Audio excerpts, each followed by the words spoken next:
अस्सलामु अलैकुम वरहमतुल्लाहि वबरकातुहू। और student most welcome to this very new fresh exercise 1.3। और एक्सरसाइज 1.3 जैसा कि आपके सामने टॉपिक नेम आया हुआ है, डिफरेंस ऑफ टू सेट्स के हवाले से। यानी पिछली एक्सरसाइज में स्टूडेंट्स हमने यूनियन और इंटरसेक्शन ऑपरेशन सीखे थे सेट्स के दरमियान, और आज इस एक्सरसाइज में जो हम सीखने वाले हैं एक नया सिलसिला शुरू कर रहे हैं डिफरेंस ऑफ टू सेट्स का। कि अगर दो सेट्स है और बी की वन और कहा जाए कि इनका डिफरेंस मालूम करें, डिफरेंस का मतलब होता है ए में से बी को निकालें या बी में से ए को माइनस करें, तो डिफरेंस ऑफ सेट का कॉन्सेप्ट क्या है वो सीखेंगे, और फिर उस पर मबनी सवालात को कैसे हल किया जाता है वो भी आज की क्लास का हिस्सा बनेगा। डेफिनेशन आपके सामने आ गई तमाम तलबा। कायदा जैसा कि आप जानते हैं सवाल हल करने का ये है कि आप अपना होमवर्क कंप्लीट करें और साथ में और अगर समझ में आ जाता है तो अच्छी बात है, होमवर्क कंप्लीट कर लें। लेकिन अगर आप समझना चाह रहे हैं बाकायदा तो वीडियो को बाकायदा प्ले कर लें रिजल्ट के लिए, और प्ले करके फिर जो है इस तरह से आगे चलें। ओके, आइए सबसे पहले क्या है डिफरेंस ऑफ टू सेट्स। ये डेफिनेशन आपके सामने आ गई। दो सेट्स के डिफरेंस का मतलब क्या है? ये है द डिफरेंस, तो थोड़ा सा बोल्ड कर दूं क्या? Yes, the difference of two sets a minus b. क्या लिखा हुआ है ये? A minus b. इसका मतलब क्या है? Means a set of elements, ऐसे एलिमेंट्स का सेट है विच बिलोंग टू सेट है, जिनका ताल्लुक सेट ए से तो हो but do not belong to set b, लेकिन सेट बी से ना हो। यानी आप दो सेट ए और बी का डिफरेंस लेंगे तो एक ऐसा सेट आएगा कि जिसमें सेट ए के एलिमेंट तो मौजूद होने चाहिए लेकिन सेट बी के एलिमेंट उसमें से कट जाए या वो मौजूद ना हो। तो ये डिफरेंस का मतलब है। इस डेफिनेशन को सिंबॉलिकली इस तरह लिखते हैं, नीचे देखें ए माइनस बी। अगर सेट ए में से बी को माइनस करना हो तो क्या होगा student? Set a minus b उन तमाम एक्स एलिमेंट पर मुश्तमिल होगा जिनका ताल्लुक सेट ए से है, एक्स बिलोंग्स टू ए, लेकिन x not belong to b, लेकिन उन एलिमेंट्स का ताल्लुक सेट बी से नहीं होना चाहिए। इसका मतलब ये है कि set a minus b consist of all elements which belongs to set a but not belong to set b. यानी जो ऊपर डेफिनेशन लिखी है उसको सिंबॉलिकली लिखने का सेट बिल्डर फॉर्म में नीचे तरीका बयान कर दिया। ओके, आइए स्टूडेंट देखते हैं सवालात एक्सरसाइज के। ये पहला क्वेश्चन आपके सामने आ गया, नोट कर लें इसे। क्वेश्चन नंबर 1, एक यूनिवर्सल सेट, पहला सेट यूनिवर्सल सेट दिया हुआ है, देखें ये आपके सामने है। क्या है? u is equal to 1 2 3 4 5। Universal set लिख लें। फिर सेट ए गिवन है 1 3 5, उसके बाद ये सेट ए आ गया। उसके बाद सेट बी के एलिमेंट्स हैं 2 4, सी के एलिमेंट 1 3 और डी के एलिमेंट है 1 2 3। क्या कह रहे हैं? Then list the elements, elements की लिस्ट तैयार करें in each of the following sets. मुंदाज़ेल सेट्स के अंदर जो एलिमेंट्स हैं उनकी लिस्ट तैयार करनी है। सबसे पहले क्या है देखें, फर्स्ट पार्ट है ए माइनस बी। इसका मतलब है कि ए में से डी को माइनस करें। क्या मतलब है? ए में से डी को माइनस करें। फिर यहाँ 10 पार्ट हैं, इन 10 पार्ट्स का सोल्यूशन जो हम पेश कर रहे हैं इस वीडियो के अंदर।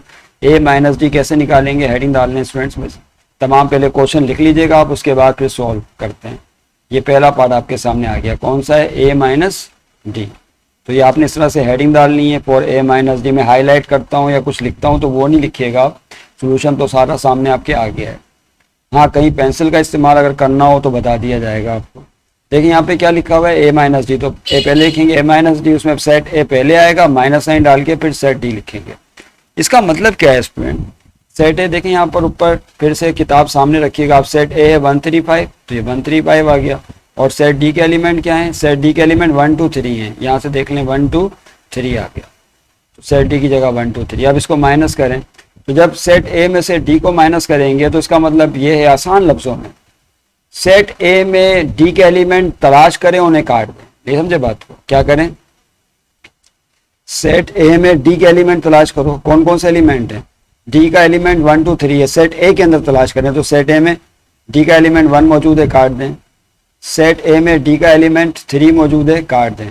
तो जो बाकी एलिमेंट बचेगा सेट ए में वो लिख देंगे सिर्फ। तो बाकी क्या बचा student? You can see here के बाकी सिर्फ 5 बचा, तो 5 लिख दें। और दूसरे सेट में क्या बचा उससे हमें कोई लेना देना नहीं है।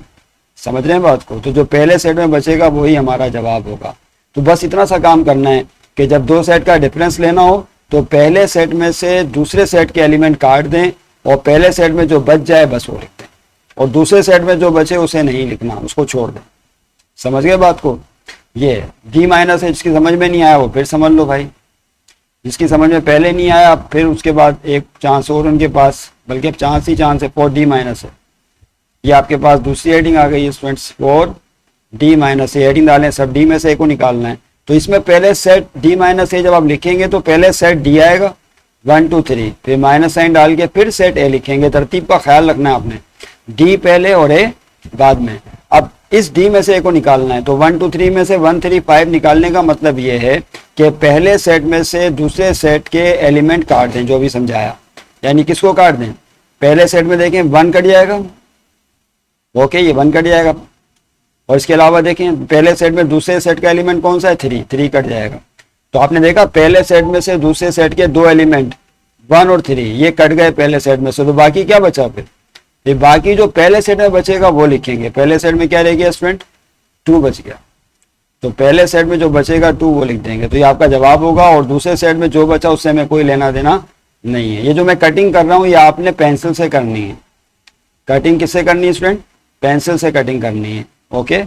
उसके बाद तीसरा पार्ट देखें क्या था, 4a माइनस बी। इसका मतलब क्या है कि a में से b को माइनस करें, तो a माइनस बी में पहले सेट a लिखेंगे, उसके एलिमेंट आपने देख लिए 1 3 5 थे, फिर माइनस b लिखेंगे, b के एलिमेंट 2 और 4 थे। तो पहले सेट में से दूसरे सेट के एलिमेंट को माइनस करने का मतलब क्या है कि पहले सेट में दूसरे सेट का कोई एलिमेंट देखें है। इंटरेस्टिंग बात यह है कि पहले सेट 1 3 5 में से दूसरे सेट का कोई भी एलिमेंट नहीं है, क्योंकि तो 2 4 है, लिहाजा पहले सेट के एलिमेंट ही सारे बच जाएंगे 1 3 5, और कोई भी एलिमेंट इसमें कटिंग नहीं होगा। तो ये आपका जवाब है। ऐसे सेट को डिसजॉइंट सेट कहा जाता है कि जो बिल्कुल डिफरेंट हो, उनमें कोई भी कॉमन एलिमेंट ना हो। क्या कहते हैं? Disjoint sets.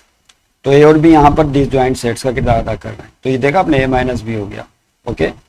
उसके बाद क्या करना है? ए माइनस बी, ये 1 3 5 था और बी था 2 4, सही है। अब क्या करना है? बी माइनस ए करना है। आइए अब है बी माइनस ए, ये आपके सामने आ गया, मैं सामने कर दूं ज़्यादा बेहतर होगा। This is for B minus A. तो अब इसे वही ये सेट्स पहले बी लिखेंगे लेकिन ए बाद में। तरतीब का ख्याल रखना, ए माइनस बी और बी माइनस ए में डिफरेंस होता है, याद रखिएगा, अगर सेम एलिमेंट ना हो तो। बी में से निकालें, अब पहले सेट बी में से दूसरे सेट एलिमेंट ए के एलिमेंट माइनस कर दें, तो जाहिर सी बात है पहले सेट बी में दूसरे सेट ए का कोई एलिमेंट ही नहीं है, लिहाजा पहला सेट आपका 2 4 है। तो चूंकि इसमें दूसरे सेट का कोई एलिमेंट नहीं, लिहाजा यही बतौर आंसर आ जाएगा 2 4। नहीं समझे बात को?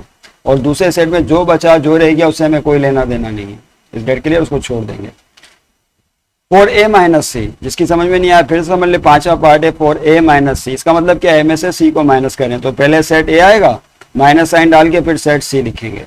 अब देखिए पहले सेट a 1 3 5 में से दूसरे सेट के एलिमेंट 1 2 3 काट दीजिए, यस, तो 1 कट जाएगा, दूसरे सेट का एलिमेंट और 3 कट जाएगा जो दूसरे सेट में मौजूद है। तो अब पहले सेट में क्या बचेगा? पहले सेट में सिर्फ 5 बचेगा, तो ये हमारा जवाब हो जाएगा। छठा देखें पार्ट क्या है स्टूडेंट, ये आपके सामने आ गया 6 पार्ट। तो 6 पार्ट है 4c माइनस है, यानी इसमें c में से a को माइनस करना है। तो पहले सेट c और बाद में c सेट था 1 3 माइनस a सेट था 1 3 5। अब देखें यहाँ पर दिलचस्प बात क्या है कि पहले सेट c में से दूसरे सेट के एलिमेंट काटने, कौन कौन से कट जाएंगे? 1 कट जाएगा जो दूसरे सेट में मौजूद है, और 3 भी कट जाएगा जो दूसरे सेट में मौजूद है।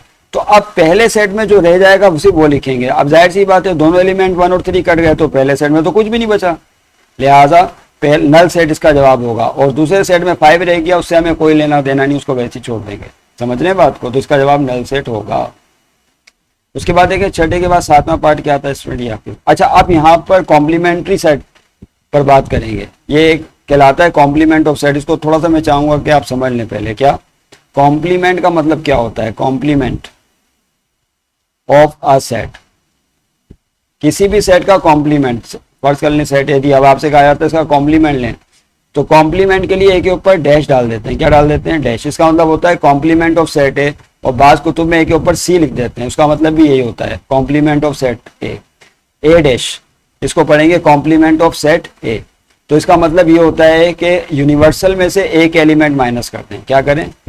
असल में कॉम्प्लीमेंट ऑफ सेट ए उन तमाम यूनिवर्सल सेट के एलिमेंट पर मुश्तमिल होता है जिसमें सेट ए के एलिमेंट माइनस कर दिए गए हों या काट दिए गए हों। आसान लफ्जों में यूं समझ लें कि ए डैश या कॉम्प्लीमेंट्री सेट ए का मतलब ये है कि यूनिवर्सल में से सेट ए को माइनस करते हैं, डेट सेट।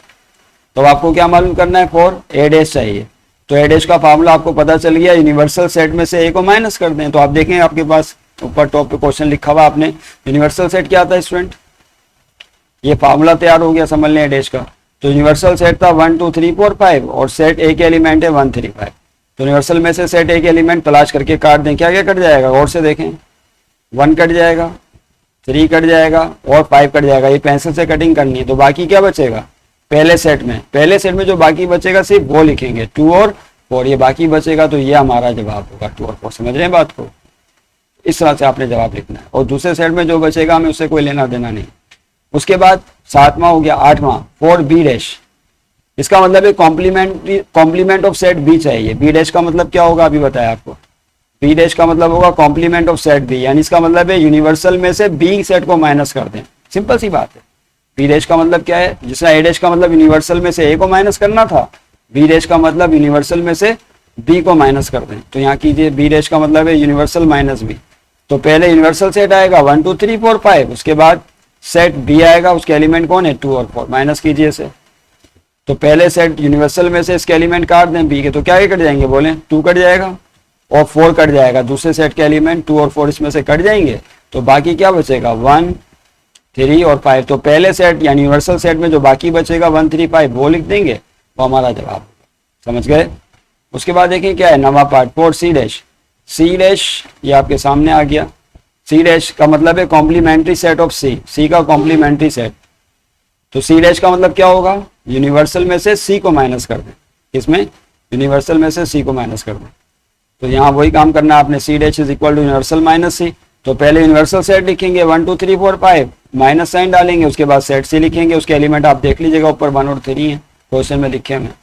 तो आप इसमें माइनस करने का मतलब क्या है, अभी आपको पता चल चुका है कि 1 कट जाएगा और 3 कट जाएगा। यानी यूनिवर्सल सेट में से दूसरे सेट के एलिमेंट 1 और 3 कट जाएंगे। तो बाकी क्या बचेगा यूनिवर्सल सेट में, 2 4 और 5 जो बचेगा वो आपका जवाब होगा। सही है, समझ गए। और आखिरी पार्ट है D dash. For D dash का मतलब क्या है स्टूडेंट्स, ये है कॉम्प्लीमेंट्री सेट ऑफ डी, या कॉम्प्लीमेंट ऑफ सेट डी भी बोल सकते हैं इसे। इसका मतलब ये होगा, डी डैश का डैश पढ़ते हैं इसको, बाद लोग प्राइम भी पढ़ते हैं, कॉम्प्लीमेंट भी पढ़ा जाता है डी डैश। इसका मतलब है यूनिवर्सल में से डी को माइनस कर दें। तो वही काम किया हमने यहाँ पे, d dash is equal to universal minus d. तो यूनिवर्सल सेट आया माइनस, फिर उसके बाद डी सेट आ गया 1 2 3। तो यूनिवर्सल में से डी के एलिमेंट काट दें, तो क्या क्या कट जाएगा, 1 कट जाएगा, 3 कट जाएगा और 2 कट जाएगा। 1 2 3 तीनों लाइन से कट जाएंगे। तो बाकी क्या बचेगा यूनिवर्सल में, 4 और 5 बचेगा। तो ये हमारा जवाब होगा। उम्मीद है तमाम तलबा समझ गए होंगे। उसके बाद एक स्टूडेंट टास्क टेस्ट दिया जा रहा है, इसको सोल्व कीजिएगा। इसके 10 मार्क्स हैं। स्टूडेंट टास्क टेस्ट ये आपके सामने आ रहा है, ये आ गया स्टूडेंट टास्क टेस्ट। हम इसको नाम दिया है STT, शॉर्टली हम इसे पढ़ते हैं STT। ये आपके सामने, इस क्वेश्चन को देख लें। यूनिवर्सल सेट दिया हुआ है ABCDE। यहाँ पे हमने हुर्फ तहज्जी इंग्लिश के लेटर्स इस्तेमाल किए, स्मॉल लेटर्स ABCDE। सेट ए के एलिमेंट है ADEF, B के FG और C के EFG। लेस द एलिमेंट्स, और नीचे जो है 5 पार्ट करने हैं आपने, 1 2 3 4 5। पहले पार्ट में A माइनस B, दूसरे में B माइनस C, तीसरे में C माइनस A, चौथे में A डैश, पांचवें में B डैश। ये मालूम करना है। उम्मीद है ये क्वेश्चन जो है आप करें और इसको सॉल्व कीजिएगा। तो दुनिया भर में जो भी लोग हमारे साथ इस चैनल के साथ जुड़े हुए हैं उनको भी इजाज़त है, वो भी बिल्कुल इससे फ़ायदा उठा सकते हैं। अगर आपका जवाब बिल्कुल सही आ जाए तो आप जो है कमेंट कर सकते हैं, तो आपको फिर 10 मार्क्स दे दिए जाएंगे। और मिलेंगे फिर इंशाल्लाह नेक्स्ट वीडियो में। खुदा।